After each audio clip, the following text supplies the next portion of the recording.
हाँ जी, बिजनेस बना या नहीं? नहीं बना, अभी बनेगा।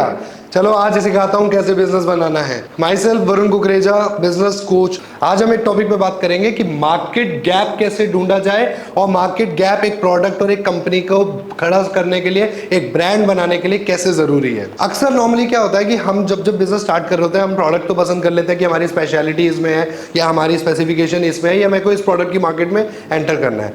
लेकिन हम ना बहुत ज्यादा एक तो मिथ्स होते हैं जिनमें फंस के रह जाते हैं।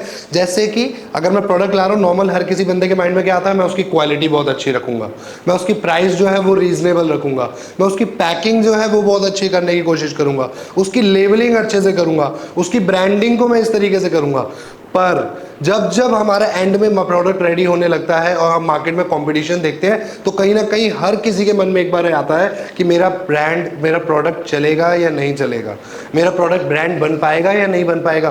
क्योंकि कोई भी ऐसी फील्ड नहीं बची है जिसमें अनलिमिटेड आज की डेट में कंपटीशन ना हो। हम क्या करते हैं, नॉर्मली अपने माइंडसेट को ऐसा बना लेते हैं, जो मैं जिस भी टारगेट ऑडियंस या जिस भी लाइन में एंटर करना चाह रहा हूँ उसमें जो अच्छे से ब्रांड चल रहे हैं उनसे अपने प्रोडक्ट को कंपेयर करने की कोशिश करते हैं कि मैं कैसे इसके आगे स्टैंड कर पाऊंगा, मैं कैसे क्या कर पाऊंगा। लेकिन हम उस प्रोडक्ट की दिक्कतें नहीं ढूंढते, उस प्रोडक्ट में क्या कमी है वो नहीं ढूंढते। हम ये ढूंढते कि इस प्रोडक्ट के आगे मेरा प्रोडक्ट टिकेगा या नहीं टिकेगा। एक कीवर्ड होता है market gap.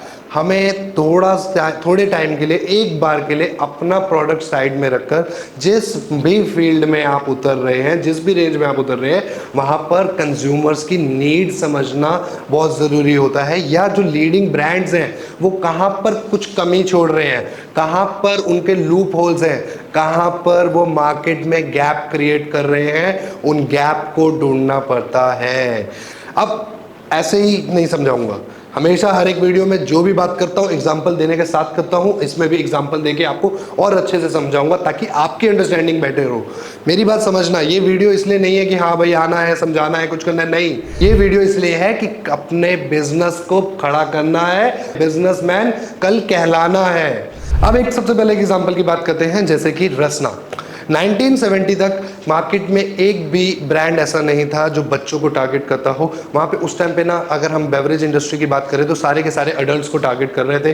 Coca Cola, Pepsi, Limca की हम ये पियो, गर्मी में ठंडक मिलेगी, कूल लगती है या एनीथिंग, किसी भी तरीके से वो कर रहे थे। लेकिन एक भी ब्रांड ऐसा नहीं था जो बच्चों को टारगेट कर रहा हो या बच्चों के लिए ड्रिंक्स बना रहा हो। नॉर्मली हम इंडियन पेरेंट्स में क्या आता है सबसे मेनली, कि हम सबको बहुत अच्छे से पता है कि जितने भी कोल्ड ड्रिंक्स हम कंज्यूम करते हैं उनमें बहुत अच्छे लेवल की शुगर होती है। इसलिए हम कहीं ना कहीं अपने बच्चों को उसे कम से कम पीने देते थे कि आधा गिलास पी ले, एक गिलास पी ले, ज़्यादा नहीं पीना, ज़्यादा नहीं पीना। बच्चे जिद भी करें हम तो भी ज़्यादा नहीं पीने देते थे, क्योंकि हमें माइंड में पता था कि इसमें बहुत ज़्यादा शुगर होती है।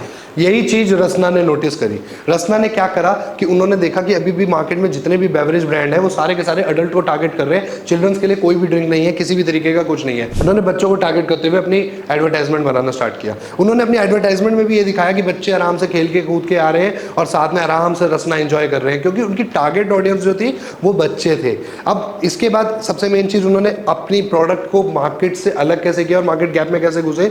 उन्होंने देखा कि सारी की सारी जितनी भी बेवरेज आ रही हैं वो लिक्विड फॉर्म में आ रही हैं, लेकिन उन्होंने अपना प्रोडक्ट कैसे निकाला, पाउडर कंसंट्रेटेड में। जिससे क्या हुआ कि अगर हम नॉर्मली रसना खरीदते हैं, आप भी जानते होंगे, उसको हमें एक गिलास में डालना है और उसमें हम अपने हिसाब से शुगर ऐड कर सकते हैं। सबसे पहला प्लस पॉइंट ये बन गया कि वो बच्चों के लिए प्रेफरेबल हो गई। क्यों? क्योंकि जिस भी बच्चे के लिए पेरेंट्स या उनके कोई भी एल्डर्स उनकी ड्रिंक बना रहे हैं या उनके लिए वो ड्रिंक्स बना रहे हैं, तो उसमें वो अपने हिसाब से शुगर ऐड कर सकते हैं। इसका मतलब मेरे हाथ में है कि मैं अपने बच्चों को कितनी शुगर लेवल दे रहा हूँ, उस ड्रिंक के अंदर मैं उसको कितनी शुगर दे रहा हूँ। कंट्रोल हो गया, सारा हेल्थ फैक्ट हट गया, हेल्थ की प्रॉब्लम खत्म हो गई। सेकंड क्या आया कि ये कंसंट्रेटेड में आया। रसना ने जैसे अपना प्रोडक्ट पाउडर फॉर्म में निकाला तो उनके कहीं ना कहीं 50 to 60% पैसे बच गए और उसकी प्राइस बहुत कम हो गया, क्योंकि वो लिक्विड में नहीं आ रहा, हैवी वेट नहीं आ रहा, हैवी कॉस्टिंग नहीं आ रही, बड़ी बड़ी पैकिंग नहीं आ रही, शिपिंग के चार्जेस बहुत कम हो गए। एक पैकेट आ रहा है, एक सैशे में वो निकाल रहे हैं। 60 से 70% तक की जो उनकी प्राइसिंग थी वो बहुत ज्यादा कंट्रोल में आ गई, जिससे कि उनको एडवर्टाइजमेंट का बहुत अच्छा बजट मिला ओवर अदर कॉम्पिटिशन, क्योंकि कॉम्पिटिशन से उनके जो प्रोडक्ट की वैल्यू थी वो बहुत कम हो गई, प्रोडक्ट की जो कॉस्टिंग थी वो काफी कंट्रोल हो गई, जिससे उन्होंने बहुत एक अच्छे लेवल पर अपनी ब्रांडिंग करना शुरू किया। टारगेट ऑडियंस चिल्ड्रन को पकड़ा और अच्छे से चिल्ड्रंस की ही ऐड बनाई, ताकि वो अच्छे से अच्छे आगे अपना बिजनेस को बहुत अच्छी तरीके से प्रमोट कर सके और उनका प्रोडक्ट बहुत अच्छे से आगे बढ़ा भी। उसके बाद धीरे धीरे देखते ही देखते हमने ये देखा ईयर ऑन ईयर हर घर तक रसना पहुंच चुका था, हर शॉप तक, हर गांव तक इंडिया के रसना पहुंच चुका था और बच्चे उसे बहुत अच्छे से एंजॉय भी करते थे। अब इसमें हमने क्या सीखा? हमने देखा कि हमने बेवरेज इंडस्ट्री में, अब नॉर्मली बंदा क्या करता है कि लिम्का आ रही है, पेप्सी आ रही है, अच्छा फ्रूटी भी आ रही है, चलो मैं इसमें थोड़ा सा गैस ज़्यादा डाल देता हूँ, मैं इसका थोड़ा सा टेस्ट चेंज करके मैं अपना प्रोडक्ट उतारता हूँ। रसना ने क्या दिमाग निकाला, उन्होंने बच्चों का गैप निकाला कि टारगेट ऑडियंस सारे अडल्ट है, बच्चों के लिए तो कोई ड्रिंक ही नहीं है कि बच्चे जिस चीज़ को बहुत अच्छे से इंजॉय कर सके, पहला पॉइंट। दूसरा, हर किसी को पता है कि शुगर लेवल बहुत अच्छी हाई होती है, उन्होंने शुगर ही हटा दी। उन्होंने कहा ठीक है, हम अपने पेरेंट्स के हाथ में दे देते हैं कि वो अपने बच्चों को कितनी शुगर डाल के देना चाहते हैं। कोई आधा चम्मच प्रेफर करता है, कोई 1 चम्मच प्रेफर कर रहा है, उनका प्रोडक्ट हिट हो गया। हमने मार्केट के गैप पे फोकस करना है, जो लीडिंग ब्रांड है उनको नहीं, उनकी नेगेटिव पॉइंट, उनकी लूप होल्स कहाँ रह रहे हैं, वो मार्केट में गैप कहाँ पे आ रहा है। जैसे इन चीज़ों में हमने देखा, एक और बच्चों के लिए ही एक ऐसा ब्रांड एक और आया जिसका मैं एग्जाम्पल देके मैं समझाता हूँ। इसका सबसे मेन एक बहुत अच्छा पॉइंट है कि पढ़ाई हम बहुत अच्छे से जानते हैं कि बच्चों के लिए बहुत ज़रूरी होती है और हम उस पर बहुत ज़्यादा फोकस भी करते हैं। अब पढ़ाई में हमारी सबसे मेन चलती है पेंसिल। पेंसिल में अगर आपने देखा हो तो बहुत एक लंबे टाइम से नटराज राज करता आ रहा था। रेड और ब्लैक कलर की लेबल की पेंसिल्स होती हैं और गोल पेंसिल्स होती हैं और आराम से उसकी बहुत अच्छी मार्केट में सेल होती थी। कोई भी कॉम्पिटिशन वो थे उस टाइम पे भी थे, बट वो कम पे थे, नटराज के बराबर कोई भी सेल नहीं कर पा रहा था। फिर एक ब्रांड आया जिसे कहते हैं डॉम्स पेंसिल। डॉम्स ने क्या करा, उन्होंने मार्केट में स्टडी करा कि उन्होंने देखा कि अगर बहुत ज्यादा देर तक बच्चे उस पेंसिल से लिख रहे हैं तो उनकी कहीं ना कहीं उंगलियां दर्द करने लग जाती थी, क्योंकि गोल पेंसिल होती है, ऐसे करके हम थोड़ा सा पकड़ते थे। उसमें उनको बहुत ज्यादा कंप्लेंट देखी कि जो बच्चों की उंगलियां हैं वो काफी लंबे टाइम तक चलने यूज करने पर उसको दर्द करना शुरू कर देती है। उन्होंने इसी बात का फायदा उठाकर अपनी जो पेंसिल है उसे ट्रायंगुलर शेप में लॉन्च किया। ट्रायंगुलर है, हम 3 उंगलियों से पकड़ते हैं, तीनों तरफ की एंगल्स पे आराम से उंगली बैठ जाती है और घंटों तक लिखने के बाद भी बच्चों की उंगलियों में दर्द नहीं होता था। मार्केट गैप ढूंढा, उन्होंने देखा कि ब्रांड बहुत अच्छा चल रहा है, कोई प्रॉब्लम नहीं है, कोई कमी नहीं है, कुछ नहीं है, लेकिन बहुत देर तक यूज करने पर उसमें दर्द हो रहा है। उन्होंने उसी टारगेट को, उसी पॉइंट को, उसी गैप को पकड़ते हुए अपना प्रोडक्ट लॉन्च किया और ट्रायंगुलर शेप की पेंसिल निकाल दी, जिससे वो दर्द होना बंद हो गया। अब खाली एक चीज ध्यान रखना, खाली आपने एक पॉइंट पकड़ लिया और उसी पे अगर आप अपना प्रोडक्ट लॉन्च करके सोच रहे हो कि मैं इसको ब्रांड बनाऊंगा, वो काफी नहीं होता, हमें उसके साथ में अदर फैक्टर्स भी देखने होते हैं। अब इसी में उन्होंने और रिसर्च करी और अच्छे से फाइंड आउट किया और उन्हें पता लगा और उन्होंने एक और मेजर चेंजेस करे। उस टाइम पर जब डॉम्स ने अपनी पेंसिल लॉन्च करी थी तो इंडिया में सारी की सारी जो पेंसिल्स है, वो पेंसिल की जो लीड है, अंदर की जो लीड होती है, जो आगे का पॉइंटर होता है, वो ग्रेफाइट प्लस क्ले से बनता था। जिससे क्या होता था कि अगर हम काफी तेज स्पीड में लिख रहे हैं तो कई बार हमें दिखता था कि नॉब टूट जाती थी। नॉब टूट जाने के बाद हमें बच्चे फिर शॉप करते थे, फिर उसकी नॉब क्रिएट करते थे और फिर दोबारा लिखना शुरू करते थे। तो इसी चीज का एक सोल्यूशन निकाला और उन्होंने अपनी जो लीड है उसको ग्रेफाइट प्लस पॉलीमर से बनाया, जिससे क्या हुआ, लिखना तो स्मूथ हुआ ही हुआ, लेकिन बच्चों की स्पीड भी लिखने की ओर बढ़ गई। बच्चों की जो नोक टूट जाती थी पेंसिल की, जिसकी वजह से बार बार बीच में डिस्ट्रैक्शन होता था, वो भी खत्म हो गया। मतलब कंफर्ट भी आ गया और लिखने की स्पीड भी बढ़ गई, लिखना भी स्मूथ हो गया। डॉम्स ने एक तरीके से नटराज के जितने भी बनाए हुए पेंसिल इंडस्ट्री में लूप होल्स थे, मार्केट में गैप थे, उन सभी को कवर किया और अपने आप को आज इंडिया का नंबर 1 पेंसिल ब्रांड बनाया है। आप चेक कर सकते हैं, yes, Doms is a number 1 pencil brand right now. इसके बाद भी डॉम्स रुका नहीं। डॉम्स ने क्या किया, अब जैसे जैसे उन्होंने मार्केट कैप्चर करते गए, अब उन्होंने देखा कि बहुत सारी मार्केट में ब्रांड आ रहे हैं और सारे के सारे एक ही कलर पे चल रहे हैं, या तो मैक्सिमम लाल कलर है या ब्लैक कलर है, इसके अलावा कोई कलर नहीं आ रहा था। उन्होंने मल्टीपल कलर्स में अपनी पेंसिल निकाल दी, जिससे कि बच्चों को वो कूल लगता था। जैसे उनके बैग से, उनकी शर्ट से, उनके किसी टाई से, उनके कोट से मैचिंग होती थी कि मैं आज रेड टी शर्ट पहन रहा हूँ तो मैं रेड पेंसिल लेके जाऊंगा, आज मैं येलो पहन रहा हूँ तो मैं येलो लेके जाऊंगा। बच्चों को अच्छा लगता था, वो कूल लगने लगा, बच्चे डॉम्स पेंसिल को पसंद करने लगे। कंफर्ट मिला, कंफर्ट, स्पीड बढ़ गई, डिस्ट्रैक्शन प्रॉब्लम खत्म हो गई, बच्चे भी खुश कि हाँ मेरी सेम कलर की आ रही है।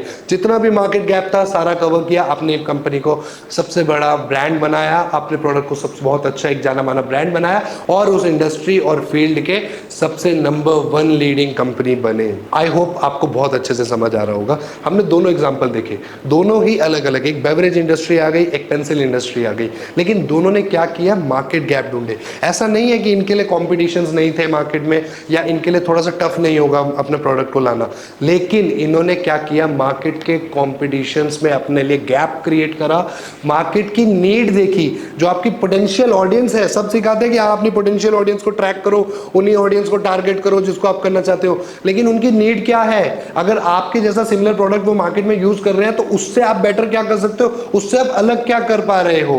जरूरी नहीं होता कि हम सिर्फ क्वालिटी में कंपीट करें कि उसकी क्वालिटी कम है तो मैं अपनी क्वालिटी बढ़ा दूं, उसकी पैकिंग ऐसे है तो मैं ऐसे कर दूं। नहीं, यही नहीं होता है। मार्केट गैप ढूंढने से हमारे बहुत अच्छे मतलब यू कैन से कि बहुत अच्छा ट्रैक खुल जाता है, रास्ता खुल जाता है, हाईवे मिल जाता है कहीं ना कहीं।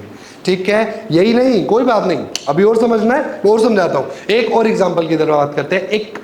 अब फूड की बात करते हैं कि हमें खाने पीने के हम बहुत शौकीन होते हैं। आज एक ऐसे ब्रांड की बात कर रहे हैं जिसने मार्केट में इतनी जल्दी अपनी कंपनी को पॉपुलर किया है, अपने इतनी जल्दी जितने आउटलेट्स आज उन्होंने खोलने, आई डोंट थिंक कि इतनी जल्दी कोई भी और कंपनी खोल पाई, और 410 करोड़ का रेवेन्यू उन्होंने 2023 फाइनेंशियल ईयर में किया है। इस ब्रांड का नाम है वाओ मोमो। अब एक बंदा था, उसने देखा कि बहुत सारी अलग अलग डिशेस की बहुत अच्छा कंपटीशन खुला हुआ है। लाइक अगर हम बर्गर की बात करें तो हमारे माइंड में सीधा आ जाता है मैकडोनल्ड्स और बर्गर किंग। पिज्जा की बात करें तो पिज्जा हट और डोमिनोज, ये एक लीडिंग ब्रांड है। लेकिन उन्होंने देखा कि धीरे धीरे मोमोज इंडिया में पॉपुलर तो होते जा रहे हैं लेकिन इसका भी कोई लीडिंग ब्रांड नहीं है। तो उन्होंने देखा कि मोमोज का आज अभी कोई भी मार्केट में लीडिंग ब्रांड नहीं है किसी भी तरीके से। कहीं ना कहीं उन्होंने इस चीज को रियलाइज करा और कोलकाता में एक मॉल में एक आउटलेट लेके उन्होंने शुरुआत करी। एक छोटा सा कोलकाता में मॉल में आउटलेट लिया और उन्होंने वहां पे अपना वाओ मोमो के नाम से ब्रांडिंग करके उस पूरे मॉल में सारे जितने भी कस्टमर्स आ रहे थे जा रहे थे उनको फ्री मोमोज सर्व करना शुरू करा कि आप हमारा मोमोज टेस्ट करिए। किसी तरीके से कस्टमर्स को अट्रैक्ट करना शुरू करा, कस्टमर्स को बताना शुरू करा कि हाँ मोमो का भी एक ब्रांड आना शुरू हो रहा है।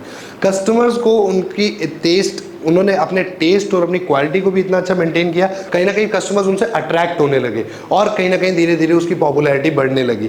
अच्छा, अब उन्होंने क्या करा, उन्होंने यही नहीं रुके, धीरे धीरे देखते ही उन्होंने अपने नेटवर्क को इतना फैलाना शुरू करा कि नॉर्मली अगर हम किसी भी स्टेट की बात करें और वहाँ पे कोई पॉपुलर मॉल है तो वहाँ पर उनको वाओ मोमो का आउटलेट जरूर मिलता था कि अगर आप मॉल में आए हैं तो आप अपना मोमोज का अगर आपकी क्रेविंग है तो आप उसको अच्छे से इंजॉय कर सके। अच्छा, इसके बाद वो यही नहीं रुके, अब उन्होंने क्या किया कि अब पता है मोमोज अलग अलग कैफे लॉन्जेस और हर जगह भी मिल जाते हैं, तो उनसे अपने आप को डिफरेंस कैसे किया जाए, तो उन्होंने मोमोज की बहुत अच्छी वैरायटी निकाली। अगर आप वाओ मोमोज पे जाएंगे तो उन पर आपको chocolate momos burger, momos seasonal, अलग अलग तरीके की डिशेज मिलेंगी ताकि जो उनका कंपटीशन है उससे वो काफी हद तक अलग हो सके, जो वो मार्केट का गैप है उसको फुलफिल कर सके। अगर हम कहीं भी जाते हैं तो हमारा उनको क्या मिलता है, फ्राइड और स्टीम मोमोज, उन्होंने इस लिमिट को ही पार कर दिया, उन्होंने चॉकलेट मोमोज निकाल दिए। अगर आप मोमो स्टोर में आए मोमो बर्गर खाओ, मोमो सीजनल खाओ, हर एक तरीके से उन्होंने अपनी वेराइटीज को इतना पुश किया कि अगर आप आते हैं तो what you are thinking of momos आपको उससे भी ज्यादा कुछ अलग हटके वहां पे मिल सकता है। अच्छा, इसके बाद इन्होंने क्या किया कि अब हर किसी को अवेयर भी तो करना है कि मोमोज का मार्केट में एक ब्रांड आ चुका है, तो उन्होंने क्या किया, अपना लाइट येलो, ब्राइट येलो, एकदम ब्राइट येलो की करके अपनी ब्रांडिंग करी और अपने जितने भी इंप्लॉयज थे उन सबकी जो टी शर्ट्स हैं वो बिल्कुल ब्राइट येलो कलर की करी, ताकि अगर कोई बंदा पूरी भीड़ में से भी निकल रहा हो तो उनका ब्रांड और उनके इंप्लॉयज, उनका शो आउटलेट है वो अलग से निखर के आए, ताकि उस पर सब किसी का ध्यान जाए और उनको पता लग सके कि हाँ मोमोज का भी एक आउटलेट खुल चुका है, मोमोज का भी एक ब्रांड आ चुका है जिसका नाम है वाओ मोमो। इस तरीके से कुछ ऐसी प्रैक्टिसेस करके उन्होंने बहुत सारे लोगों का अपनी तरफ ध्यान खींचा, अलग अलग वेराइटीज लाके ब्राइट येलो में पूरी ब्रांडिंग करके अपने एम्प्लॉयज का वेयर भी उन्होंने ब्राइट येलो करा, ताकि भीड़ में भी अगर कोई जा रहा हो तो वो अपना ध्यान खींच सके और उनको रिटेन करने का काम उनकी मोमोज की क्वालिटी और डिफरेंट टाइप की रेसिपीज ने करा।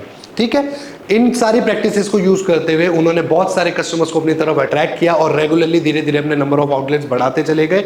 जो उनकी क्वालिटी थी, नंबर ऑफ डिशेस थी, अलग अलग तरीके की रेसिपीज थी, उन्होंने बहुत अच्छे से अपने कस्टमर्स को रिटेन भी किया और एक बार कस्टमर आने के बाद वो बार बार वहां पर विजिट करने लगा, जिससे उन्होंने अपनी फटाफट से चैन बढ़ाई। वो यहीं पर नहीं रुके, अब जैसे ही उन्होंने दिल्ली में एंटर करना था तो उन्होंने देखा कि दिल्ली की जो मार्केट है वहां पे जो दिल्ली के लोग हैं वो तंदूरी बहुत ज्यादा पसंद करते हैं, तो फिर उन्होंने दिल्ली में आते ही तंदूर की ही 3-4 डिशेज निकाल दी वाओ मोमो ने, कि जिससे हम दिल्ली की मार्केट को जल्दी से एक्वायर कर सके। मोमोज में ही, तंदूरी मोमोज में ही उन्होंने 3 से 4 अलग अलग वैरायटी निकाली। उन्होंने मार्केट का गैप पहचाना कि मार्केट में दिल्ली के लोग जो है सबसे ज्यादा तंदूरी प्रेफर करते हैं, तंदूरी को बहुत अच्छा एंजॉय करते हैं, उसने तंदूरी की भी 4 अलग अलग डिशेज निकाल दी। इस तरीके से उसने मार्केट में रेगुलरली अपने कंसेप्ट बढ़ाता गया, अपने डिसीजंस लेता गया और कुछ चेंजेस करता गया, जिससे वो मार्केट का जो गैप है वो पूरा का पूरा फुलफिल हो सके और उसका ब्रांड जो है as soon as possible popular हो सके। इसके बाद भी यहाँ नहीं रुके वो, आज भी उनकी ऐसी ऐसी प्रैक्टिसेस चलती हैं कि अगर वैलेंटाइन डे पे आप मोमो में जाएंगे तो आपको वहाँ पे हार्ट शेप मोमो मिलते हैं, इंडिपेंडेंस डे पे वो तिरंगा मोमो निकालते हैं। इस तरीके की अलग अलग उन्होंने पॉपुलर एक्टिविटीज़ करी जिससे उनको बहुत अच्छा नेम मिला, फिर कस्टमर उनके आउटलेट में विजिट किया और उनकी क्वालिटी और टेस्ट की वजह से वो आज भी अपने कस्टमर्स को रिटेन कर रहे हैं, जिसकी वजह से 2023 में भी मैंने आपको पहले ही बताया लास्ट ईयर उन्होंने 410 करोड़ का बिजनेस किया है। Isn't it amazing? समझ रहे हो, एक मोमोज के पॉइंट पे घुस के। तो ये क्या है, मार्केट का गैप ढूंढना। अगर अब यही चीज़ कोई नॉर्मल पर्सन होता, बर्गर किंग और मैकडोनल्ड्स भी तो चल रहा है, तो मैं किसी तरीके से अपना बर्गर लाने की कोशिश करता हूँ। अब यहीं पर हम समझते हैं मोमोज की फील्ड खाली थी क्योंकि मोमोज पॉपुलर तो थे लेकिन उसमें कोई लीडिंग ब्रांड नहीं था, किसी तरीके का कोई आउटलेट्स नहीं थे अवेलेबल कि क्लीन हाइजीनिक टेस्ट और हर चीज़ आपको वहाँ पे वैरायटी ऑफ मोमोज आपको मिल सके। तो उसने क्या किया, अपने आप को अपने ब्रांड को हाईवे पे पुश किया और बहुत अच्छी स्पीड में आज उसने एक कंपनी को करोड़ों के टर्नओवर पर लाके खड़ा किया। यहीं पर अगर एक बंदा बर्गर की लाइन में या पिज़्ज़ा की लाइन में पिज़्ज़ा हट से या डोमिनोज से भिड़ने की कोशिश करे या उनसे कॉम्पिटिट करने की कोशिश करे तो कहीं ना कहीं यही रास्ता बहुत ज़्यादा टफ हो जाता है, यही रास्ता बहुत ज़्यादा लॉन्ग लास्टिंग टाइम टेकिंग हो जाता है। तो हम इन सब एग्जाम्पल से क्या समझें, आपने अपना प्रोडक्ट फाइनल किया या आप अपना प्रोडक्ट एक ढूंढ रहे हैं तो उससे पहले मार्केट का गैप ढूंढो, मार्केट की डिमांड क्या है और जो रनिंग ब्रांड्स हैं वो उसको पूरा कर पा रहे हैं या नहीं कर पा रहे हैं। हमें इस चीज़ का ध्यान रखना बहुत ज़्यादा ज़रूरी है। तो नेक्स्ट टाइम जब भी आप माइंड में सोच रहे हैं कि आप कौन सा प्रोडक्ट लाएं या मैं प्रोडक्ट ला रहा हूं तो चलेगा या नहीं चलेगा, सबसे पहले मार्केट गैप को स्टडी करो, मार्केट गैप को ढूंढो और जितना हो सके उसको फुलफिल करो। आपके प्रोडक्ट के पीछे 2x का रॉकेट लग जाएगा और वो डबल स्पीड से आगे बढ़ेगा। बहुत आसान हो जाएगा अपने प्रोडक्ट को आगे बढ़ाना। बट फिर भी एक ही चीज़ लास्ट में दोबारा कहूँगा, बिजनेस बना या नहीं। Thank you.